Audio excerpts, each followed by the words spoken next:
let's talk about TCG player buyouts.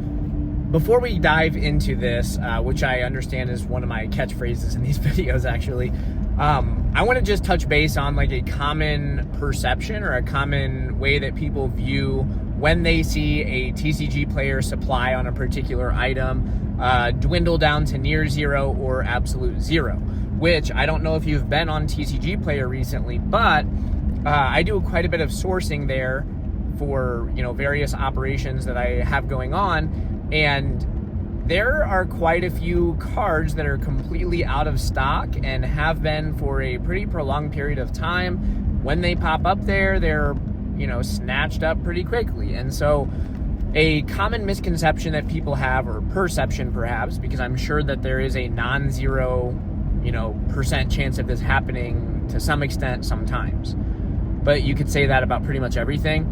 Most people, when they see that type of situation where a card is no longer available on TCG player, particularly if that happens in a sudden manner, they assume that the card was bought out for price manipulation, or market manipulation is often where people point the finger to. However, today I'm going to offer an alternative perspective as somebody who does business at a reasonable scale in the space.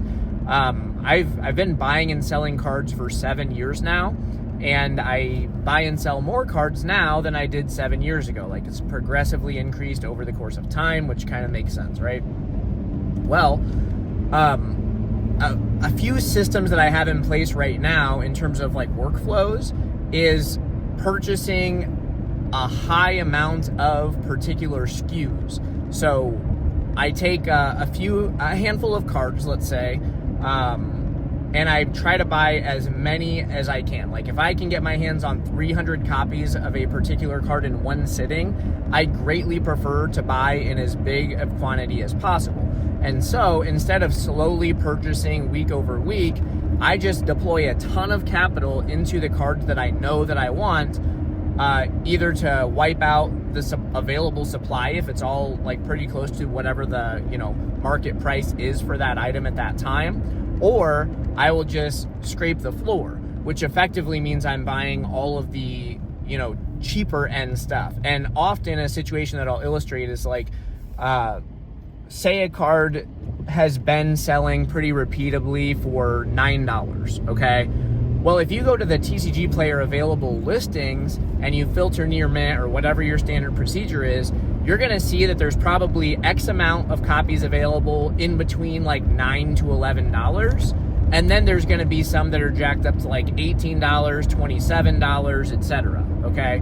So scraping the floor would be effectively buying all the copies available between $9 and $11. And that's not by design intended to manipulate the price for that card. It is just because that is my target cost basis on that item, because I know grading fees are X dollars, transactional fees through whatever platform I'm selling on are X percentage, and it's all just a math problem, right? Like, if you want to make money in the space, then you just have to know your numbers. And the reason that a person isn't going for the $27 copy is because the math on that particular card at that particular time might not make sense at $27, but it does make sense up until $11. So that would be an example of scraping the floor. Whereas if an item has a pretty, you know, consolidated price density, like it's a $9 card and there's not a single copy listed for above $11 or $12, in that situation, I might just go in and buy all the available quantities at one particular time. Now, why would I be buying so many damn cards? The reason is pretty simple. The more copies of a card I have in front of me at a given time means that I can just get all the pre-grading done at once. Now, depending on where those cards are going, I may not be sending all the gradable copies off to be graded at the same exact time. For example, there are some platforms that I utilize where I'm only sending like 3 copies of a given card, 4 copies of a given card if it's something extremely liquid. Because, you know, like bidding wars produce a predictable outcome for that card, whereas something a little bit more fringe, maybe I send less quantity because the variance between, you know, competitive auctions can really offset the price point in terms of like its expected value or my expectation for it. Meaning, like on an auction, okay, sorry if I'm over explaining for anybody, but if there is one copy of a card for sale and it's an auction, everybody who's interested in that card that sees the auction is going to probably be participating in that auction. So there's a great deal of competition, which means you're probably going to get a better sales price as the seller. Whereas if you take like a relatively niche card and there are 10 copies all up for auction at the same time, it's going to be a bloodbath for the seller. That's not ideal because all of the competition that would be bidding up the price for your card is now diluted across the 10. And so people have a better chance of buying the card for a better deal, which is great for the buyer. On the seller side of things, since there's so much competition for that card across these 10 different listings, it means they're all probably going to yield a lower price, okay? So that's kind of where supply meets demand. In other situations, if I'm not, if these cards aren't headed for a fixed auction or something like that, it's okay to send as many off to grade as possible. Like, people in this hobby can swallow the pill of a high pop report. Okay, that wasn't always the case. If you go back to like 2019 or before then, people would always talk about how high pop items are undesirable. Well, today, some of the most desirable cards have the highest pops. They have the highest pops by virtue because of how desirable they are. So in many cases today, pop matters a little bit less than it did previously when there were less people vying for these cards. Now, when you look at the situation that I just described with purchasing from TCGPLAYER, a layman may see that graph where like, oh my goodness, 135 copies of this card just got bought out all at once, right? The person seeing that may have the perspective that like, okay, they just cleaned up the market, so they're waiting for the next person to list the card for a higher price, and when it clears X dollars, the person who bought the big supply, they're going to start relisting them on TCGPLAYER, having just successfully artificially inflated the price. Now, I'm not here to say that that's never happened. Probably, just by virtue of how numbers and probability works, it's likely that that has happened in the past, right? In some undefined moment in time. But what I'm proposing to you right now is, like, I can produce an amount of consumption on these particular cards that might represent to people, it might portray as market manipulation. But in reality, it's just me conducting business as usual to the degree that is manageable on a monthly basis. And I am not the biggest reselling business out there. There are many people way more capitalized than me that are competing in the same types of places like sales platforms, eBay, Fanatics, etc. There are many people who are participating in these same types of opportunities that have way bigger bankrolls than me even. So if I have the deployable capital to wipe out TCGPLAYER on any given card at any given time, imagine what somebody that's 10 or 20 times my business's size is able to do. And all of that might seem fishy to a person who is just looking at TCGPLAYER graphs and old man yelling at the sky, like speculating on, all these market maneuvers, trying to galaxy brain everything. But what is that? Occam's razor or whatever, where it's like, I don't know if that's the right razor actually, but whatever the one is like, the most obvious solution is the most likely. That's where I'm coming from with this. But again, what's obvious isn't always obvious because many people are not seeing the side of the fence that I am looking over. Like, I understand that people are operating their businesses in this way where they want as many available copies as possible so that they can slowly trickle those out through auctions or whatever. And it's way easier to pre-grade a card if there's many examples of it right in front of you at once. You get a good feel for like the common condition defects and what to look for from this particular print run or that particular set. And that's good. Like, it makes the expected outcome for your grading better, potentially, unless all the copies that you've sourced are just garbage, right? And sometimes that happens too. But all that is to say, like, I'll make up my own my own razor here, but it's like, don't attribute to malice what can be accurately explained by business, right? This isn't people trying to pump and dump cards on TCGPLAYER. This is just people buying the greatest amount of quantity that's convenient for their operation so that they can continue doing business as usual. And again, I am not anybody special. Like, I do okay in reselling. I know what I'm doing, but there are many people who are doing multiples more revenue annually, monthly, weekly, whatever, than I am. And so I think that a lot of people just greatly underestimate the amount of money that is moving throughout the hobby right now. And whether that's good or bad, right? Like, whether so many people conducting business at a high level is going to elicit a positive outcome for the hobby or a negative one. I'm not here to make that prediction for you or to, plant an opinion in your mind. Like, you're welcome to come to your own conclusion there. But as a statement of fact, that is a thing that's happening right now. And beyond all of like what I've just described to you too, like, just to give a perspective on like the amount of money that is flowing in the hobby, it's like, I know people who used to do low six figures in revenue reselling that are now doing, tens of millions of dollars in revenue. And it's happened that growth has happened in an extremely short period of time. And I'm not even just talking about like 2025 and 2026. There are people who are growing their businesses at multiples of 4 or 5x, even during like the dead period of 2022 through 2024.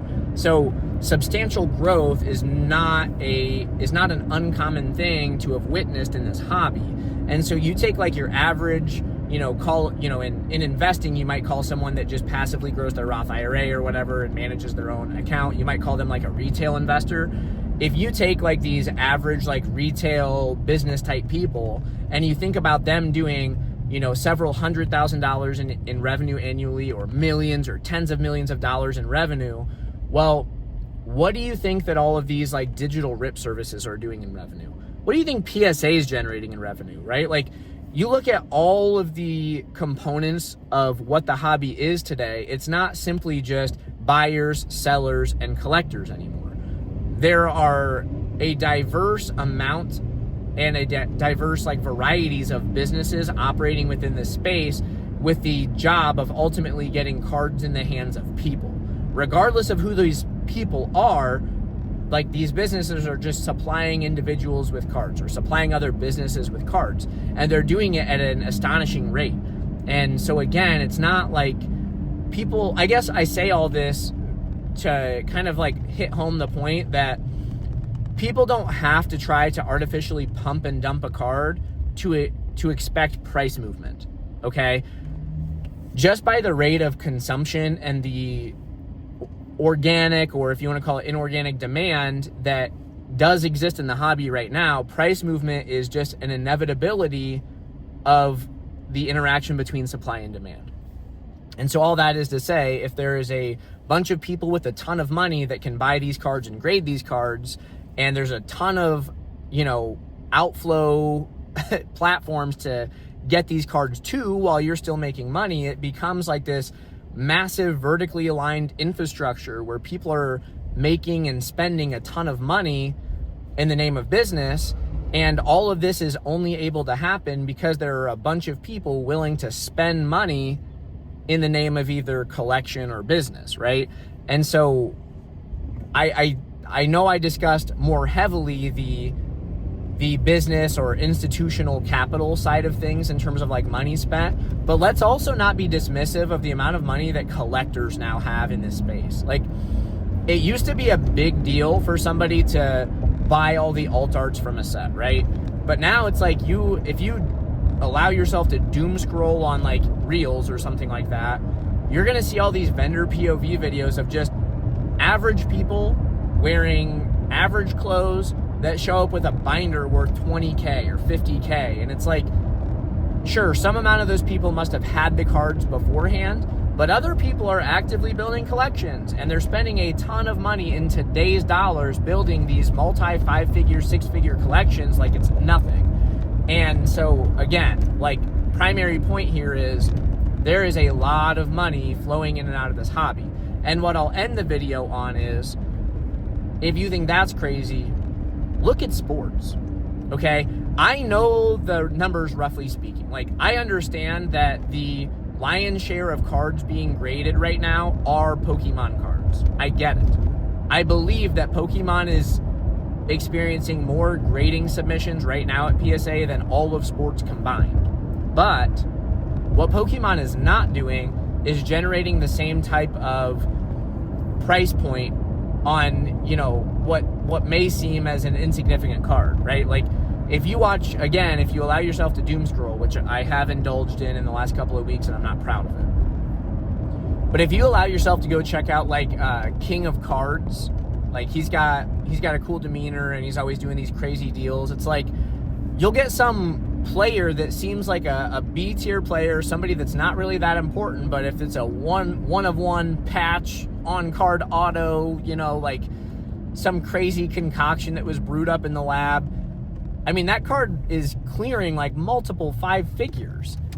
And we're not talking like Michael Jordan or Kobe Bryant here. Like, we're talking about people that might seem less significant. And that's not to diminish like their accomplishments or their career that they may have had or the fan base that is consuming them.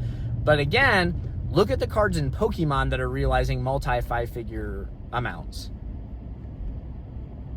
And then check out what's going on in sports. So even though we're seeing way more cards submitted and graded through Pokemon and, you know, whatever, however you may interpret that in terms of like growth metrics, the fact of the matter is, like, when it comes to the dollar value of many desirable cards, because obviously bulk exists everywhere, but it's like if you look at like the cool cards that people are going for, sports has way more value than Pokemon. I don't know what that means in terms of like overall market cap, but you see higher dollar amounts on a wider variety of cards than you do in Pokemon in sports. So that being said, maybe all of this is to say that there's still room to grow. And I'm not here to try to convince you that the market's going to go on another, you know, insane, you know, parabolic upward trajectory bull run in the next X amount of months. But I'm saying over a long enough time horizon, I think that a lot of the pricing that we're seeing in sports today, we may not be insane to expect to see that someday in Pokemon. So that's what I've got for you. Not everything is what it seems, and sometimes you just kind of need to get a different perspective. I hope that was helpful, and then hopefully you enjoyed the rant that followed suit afterwards. So with that said, thank you all so much for watching, and I'll see you on the next one.